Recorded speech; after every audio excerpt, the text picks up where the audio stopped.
ପଶ୍ଚିମବଙ୍ଗରେ ମହିଳା ଡାକ୍ତରଙ୍କୁ ଗଣ ଦୁଷ୍କର୍ମ ଓ ହତ୍ୟାର ପ୍ରତିବାଦ କଲେ ଓଏମ୍ଏସ୍ଏ।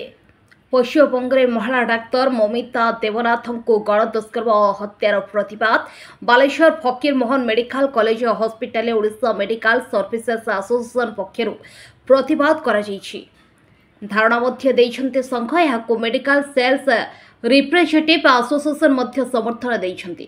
ଡାକ୍ତରଙ୍କୁ ଦ୍ୱିତୀୟ ଭଗବାନ ବୋଲି କୁହାଯାଏ, ମାତ୍ର ତାଙ୍କୁ ଏଭଳି ଗଣ ଦୁଷ୍କର୍ମ ଓ ହତ୍ୟା କରିବା ଅତ୍ୟନ୍ତ ନିନ୍ଦନୀୟ ଓ ଘୃଣ୍ୟ ଘଟଣା।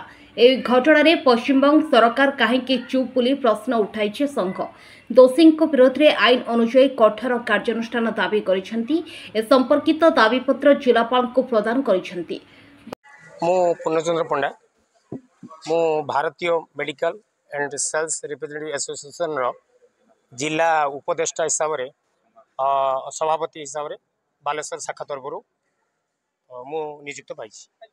मैंने जानी चलित मास अगस्ट 9 तारिख दिन जो भली घटना घटला RG Kar medical college and hospital Calcutta ठारे जो जड़े छात्री डाक्तर छात्री को बलात्कार कराला एवं जो विभत्स घटना घटला तार प्रतिवाद रे बालेश्वर शाखा तरफ Bharatiya medical and sales representative association तरफ डाक्तरी संगठन सारा भारतवर्ष एवं राज्य तथा जिला तरफ जो आंदोलन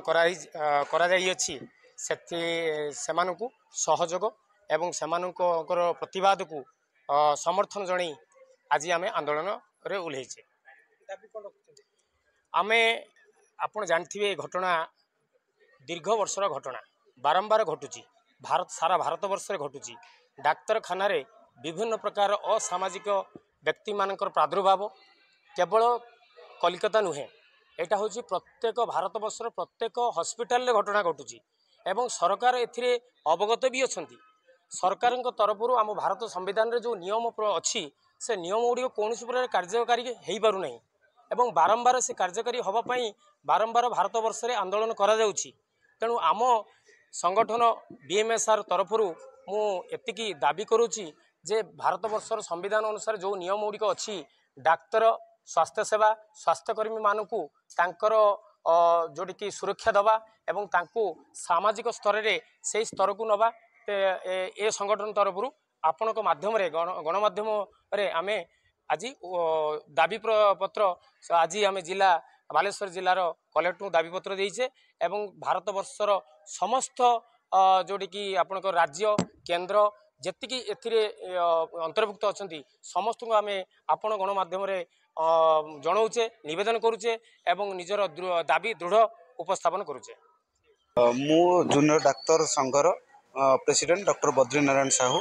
आमर उद्देश्य थिला जे आमे गोटे साइलेंट प्रोटेस्ट करूछु जो घटनाटा घटीगला आमर आरजेकर मेडिकल कॉलेज कोलकाता रे जो निंदनीय घटना राति रे गोटे 36 घंटार ड्यूटी भितर गोटे हॉस्पिटल भितर ऑन ड्यूटी डॉक्टर को रेप ना कहले ठीक हेनी गैंग रेप तापरे मर्डर करदेले तापरे भी तार कौन दोषी धरा पड़िलेनी तापरे भी आमे चुप थिलु। आमर ए नेता मंत्री आमर प्रधानमंत्री तांको ऊपर आमर भरसा थिला किंतु तापरे भी आम पिला साइलेंट प्रोटेस्ट कले जे ए जो घटनाटा घटी जो माने दोषी तांको शीघ्र दंड दिया जाऊ किंतु सेटा हेला नहीं।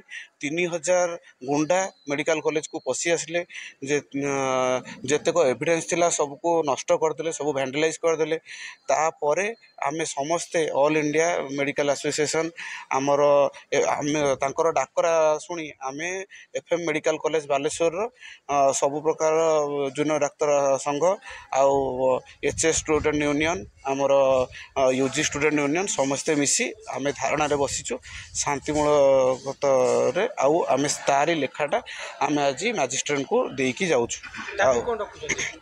आमी दाबी या रखुछु जे जहाँ दोषी को शीघ्र दंड मिलू जो जो भी सेमानंकर सेमाने जो कार्य प्रणाली ग्रहण करछंती सेटा को टिके स्पीड अप करंतु एटा स्लो न हो जाऊ लिंगरिंग न हो जाऊ दोषी को उचित दंड मिलू आउटा गोटे दृष्टांतमूलक हेले आहुरी बहुत भल हम प्लस आम आमर निज प्रोटेक्शन चाहूँ गोटे सेंट्रल प्रोटेक्शन एक्ट आसू से द्वारा एटलिस्ट डाक्तर मानक प्रोटेक्शन मिल जदि आम सुरक्षित नुह आम क्या केमी सेवा दे पारू सेटा ही आमर मुख्य नारा आम चाहूँ सबुठी जो भी मेडिकल कॉलेज अच्छी जो भी कार्यरत डाक्तर अच्छा उचित जगह उचित लैट्रिन बाथरूम किंबा रेस्ट करने को गोटे जगह एटलिस्ट दि जाऊ विथ सिक्यूरीटी यहाँ ही आमर मुख्य रहा आम कलेक्टर को सेटा जनईकी गलु दाबीपत्र देकी गलु। बालेश्वर भागवत दास का रिपोर्ट अपराह्न लाइव।